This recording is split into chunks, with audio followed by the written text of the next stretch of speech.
how do you explain when things don't go as we assume? Or better, how do you explain when others are able to achieve things that seem to defy all of the assumptions? For example, why is Apple so innovative? Year after year after year after year, they're more innovative than all their competition. And yet, they're just a computer company.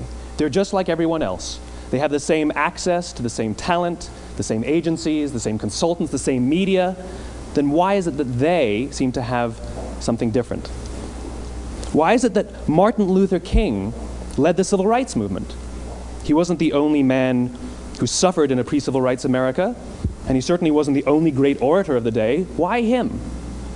And why is it that the Wright brothers were able to figure out controlled powered manned flight when there were certainly other teams who were better qualified, better funded, and they didn't achieve powered manned flight, and the Wright brothers beat them to it? There's something else at play here. About 3.5 years ago, I made a discovery, and this discovery profoundly changed my view on how I thought the world worked, and it even profoundly changed the way in which I operate in it. As it turns out, there's a pattern. As it turns out, all the great and inspiring leaders and organizations in the world, whether it's Apple or Martin Luther King or the Wright brothers, they all think, act, and communicate the exact same way, and it's the complete opposite to everyone else. All I did was codify it. And it's probably the world's simplest idea. I call it the golden circle.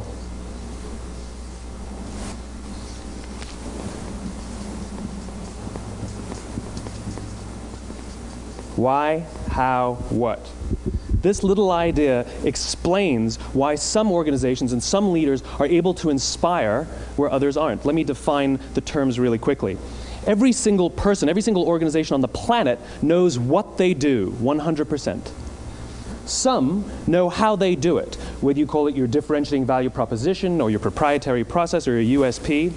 But very, very few people or organizations know why they do what they do. And by why, I don't mean to make a profit. That's a result. It's always a result. By why, I mean what's your purpose? What's your cause? What's your belief? Why does your organization exist? Why do you get out of bed in the morning? And why should anyone care? Well, as a result, the way we think, the way we act, the way we communicate is from the outside in. It's obvious. We go from the clearest thing to the fuzziest thing.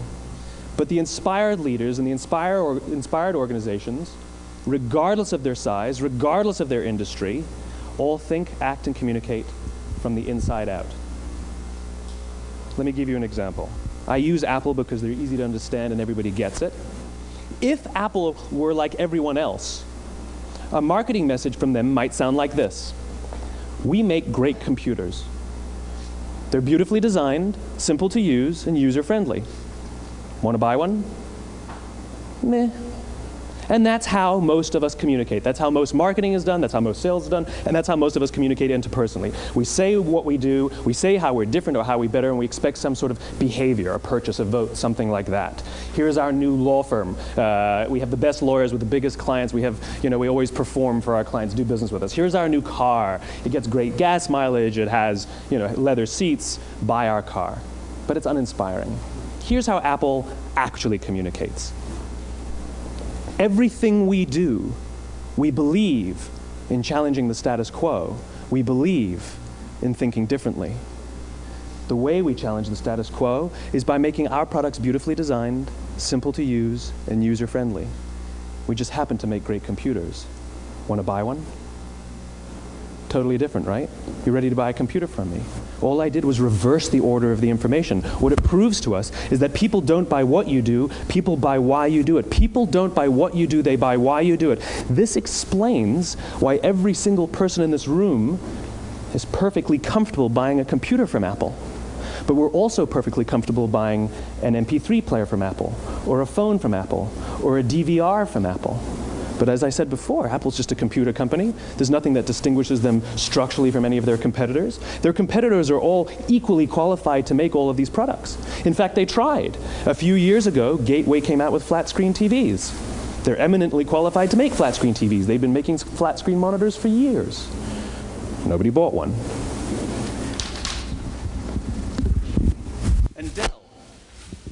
Dell came out with MP3 players and PDAs.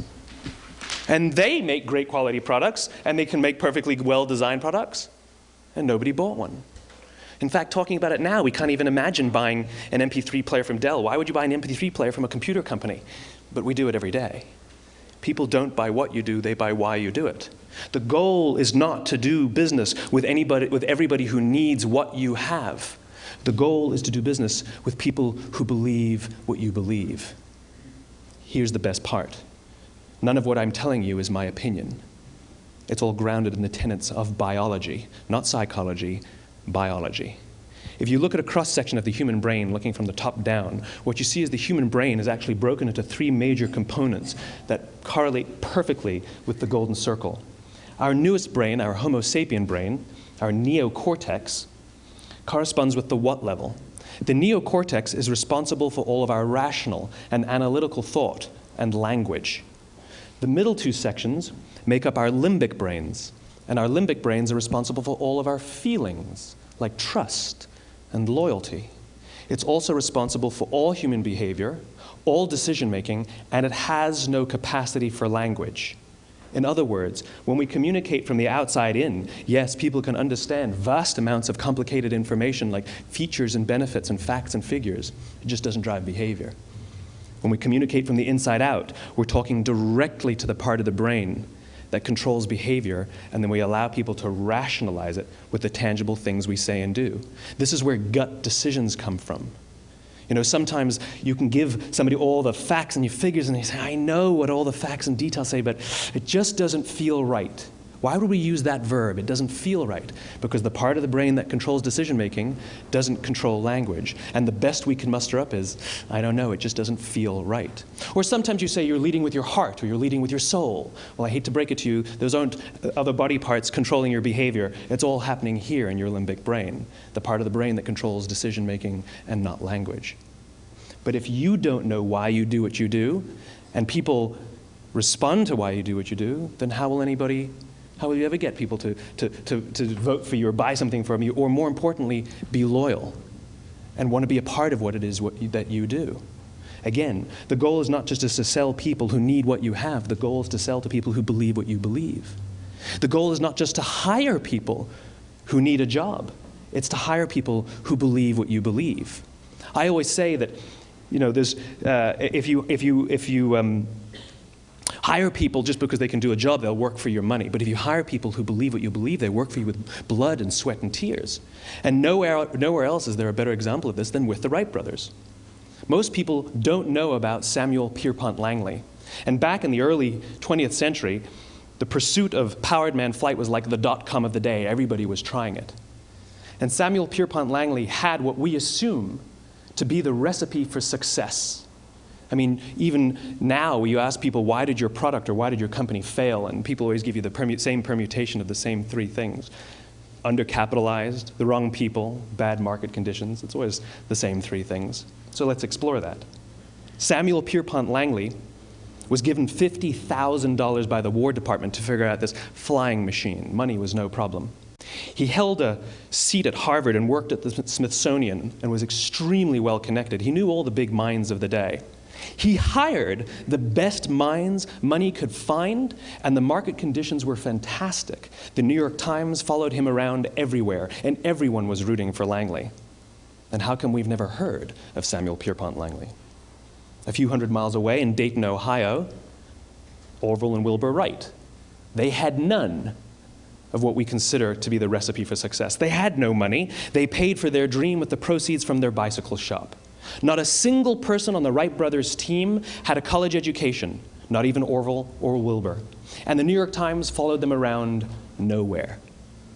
The difference was Orville and Wilbur were driven by a cause, by a purpose, by a belief. They believed that if they could figure out this flying machine, it'll change the course of the world.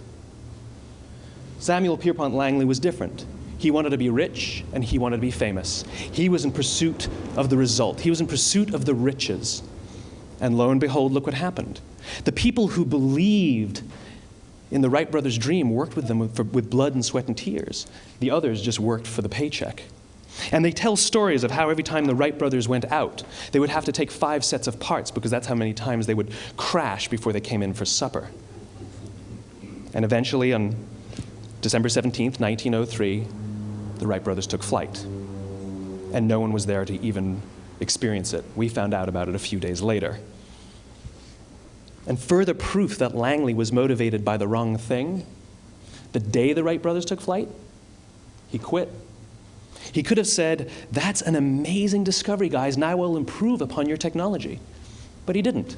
He wasn't first. He didn't get rich. He didn't get famous. So he quit. People don't buy what you do, they buy why you do it. And if you talk about what you believe, you will attract those who believe what you believe. Well, why is it important to attract those who believe what you believe? Something called the law of diffusion of innovation. And if you don't know the law, you definitely know the terminology. The first 2.5% of our population are our innovators. The next 13.5% of our population are our early adopters. The next 34% are your early majority, your late majority, and your laggards. The only reason these people buy touch-tone phones is because you can't buy rotary phones anymore. We all sit at various places at various times on the scale, but what the law of diffusion of innovation tells us is that if you want mass market success or mass market acceptance of an idea, you cannot have it until you achieve this tipping point between 15 and 18% market penetration, and then the system tips. And I love asking businesses, what's your conversion on new business? And they love to tell you, oh, it's about 10%, proudly. Well, you can trip over 10% of the customers. We all have about 10% who just get it. That's how we describe them, right? That's like that gut feeling, oh, they just get it. The problem is, how do you find the ones that just get it before you're doing business with them versus the ones who don't get it? So it's this here, this little gap, that you have to close, as Geoffrey Moore calls it, crossing the chasm. Because you see, the early majority will not try something until someone else has tried it first. And these guys, the innovators and the early adopters, they're comfortable making those gut decisions. They're more comfortable making those intuitive decisions that are driven by what they believe about the world, and not just what product is available. These are the people who stood online for 6 hours to buy an iPhone when they first came out, when you could have just walked into the store the next week and bought one off the shelf. These are the people who spent $40,000 on flat screen TVs when they first came out, even though the technology was substandard. And by the way, they didn't do it because the technology was so great. They did it for themselves. It's because they wanted to be first. People don't buy what you do, they buy why you do it. And what you do simply proves what you believe. In fact, people will do the things that prove what they believe. The reason that person bought the iPhone in the first 6 hours, or stood in line for 6 hours, was because of what they believed about the world and how they wanted everybody to see them. They were first. People don't buy what you do, they buy why you do it. So let me give you a famous example, a famous failure and a famous success of the law of diffusion of innovation. First, the famous failure. It's a commercial example. As we said before a second ago, the recipe for success is money and the right people and the right marketing conditions, right? You should have success then. Look at TiVo. From the time TiVo came out about 8 or 9 years ago to this current day, they are the single highest quality product on the market. Hands down, there is no dispute.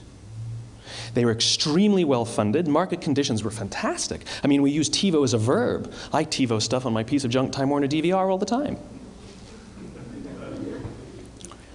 But TiVo is a commercial failure. They've never made money. And when they went IPO, their stock was at about $30 or $40 and then plummeted, and it's never traded above 10.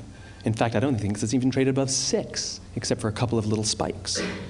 Because you see, when TiVo launched their product, they told us all what they had.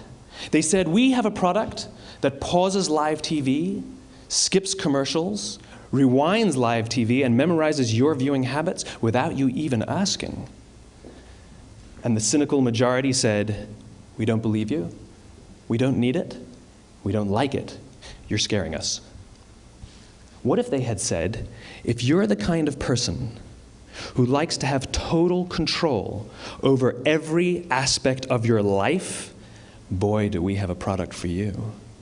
It pauses live TV, skips commercials, memorizes your viewing habits, etc., etc. People don't buy what you do, they buy why you do it, and what you do simply serves as the proof of what you believe. Now let me give you a successful example of the law of diffusion of innovation.